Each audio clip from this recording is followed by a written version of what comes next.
Hello guys, കുറേ പേരുടെ താല്പര്യം കണക്കിലെടുത്തുകൊണ്ട് ഞാനൊരു വാട്ടി ഈറ്റ് റെഡി ആയിട്ട് വന്നിരിക്കുകയാണ് കേട്ടോ. ജിമ്മ് കഴിഞ്ഞ് വന്ന് രാവിലെ ബ്രേക്ക്ഫാസ്റ്റ് ആയിട്ട് കഴിക്കുന്നത് വീറ്റ് ബ്രെഡ് ആണേ. 2 വീറ്റ് ബ്രെഡിന്റെ ഇടയിലായിട്ട് ഞാനൊരു ഓംലേറ്റ് കൂടെ വെച്ചിട്ടുണ്ട്. എന്നിട്ട് സാൻഡ്വിച്ച് പോലെയാണ് കഴിച്ചത്. ഒരു പുഴുങ്ങിയ കോഴിമുട്ട കൂടെ കഴിച്ചായിരുന്നു. ഉച്ചയ്ക്കാണെങ്കിൽ ചോറിൻ്റെ ഒപ്പം നല്ല മാങ്ങയൊക്കെ ഇട്ട് തേങ്ങ അരച്ച് വെച്ച ചെമ്മീൻ കറി ആയിരുന്നു കേട്ടോ.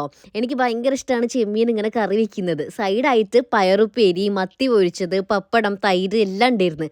അങ്ങനെ ഇതെല്ലാം കൂടെ കൂട്ടിയിട്ട് ഒരു പിടി പിടിച്ചു. നമുക്ക് ഇഷ്ടപ്പെട്ട കറിയൊക്കെ ആണെങ്കിൽ നമ്മൾ കുറച്ചധികം ചോറ് കഴിക്കൂലേ. അപ്പം ഞാൻ എന്നും കഴിക്കുന്നതിനേക്കാളും കുറച്ചധികം ചോറ് എടുത്തിട്ടുണ്ട് കേട്ടോ. ഇന്ന് ജിമ്മിലാണെങ്കിൽ ഒരു ഫുഡ് ഫെസ്റ്റ് ഞങ്ങൾ കണ്ടക്ട് ചെയ്തിട്ടുണ്ടായിരുന്നു.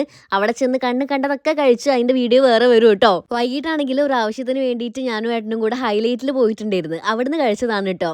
ഈ ഒരു ആക്ച്വലി ഇതിന്റെ പേരെന്താണെന്ന് ഞാൻ മറന്നുപോയി. നമ്മുടെ മൾബറി അല്ല മൾബറിയും സ്ട്രോബെറിയും അല്ല, ബ്ലൂബെറി ഫ്ലേവറിൽ വരുന്ന ഒരു സാധനം. ശരിക്കും എനിക്ക് അത് ഇഷ്ടപ്പെട്ടില്ല കേട്ടോ. കാരണം എനിക്ക് മൾബറി, ബ്ലൂബെറി ഇതിന്റെ ആ ഒരു പുളിപ്പ് ഇഷ്ടമല്ല. അത് ഏട്ടൻ മേടിച്ചതേ ഇരുന്ന് അത് അങ്ങനെ തന്നെ ഏട്ടന് കൊടുത്ത്. ഞാനാണെങ്കിൽ ചൂറോസാണ് കേട്ടോ മേടിച്ചത്. ഞാനിത് ആദ്യമായിട്ട് കഴിക്കുകയാണെ. ഭയങ്കര ടേസ്റ്റാണ്. അത് ആ ഡാർക്ക് ചോക്ലേറ്റിൽ ഡിപ്പ് ചെയ്ത് കഴിക്കാൻ വേണ്ടിയിട്ട് എൻ്റെ പൊന്നോ കിഡിലെന്നായിരുന്നു. ഹൈലൈറ്റിൽ പോയാൽ അവിടുത്തെ ബട്ടർ കോൺ ഞങ്ങൾ മിസ് ചെയ്യാറില്ല. അങ്ങനെ അതും കഴിച്ചിട്ടാണ് വീട്ടിൽ പോയത്. ടാറ്റാ.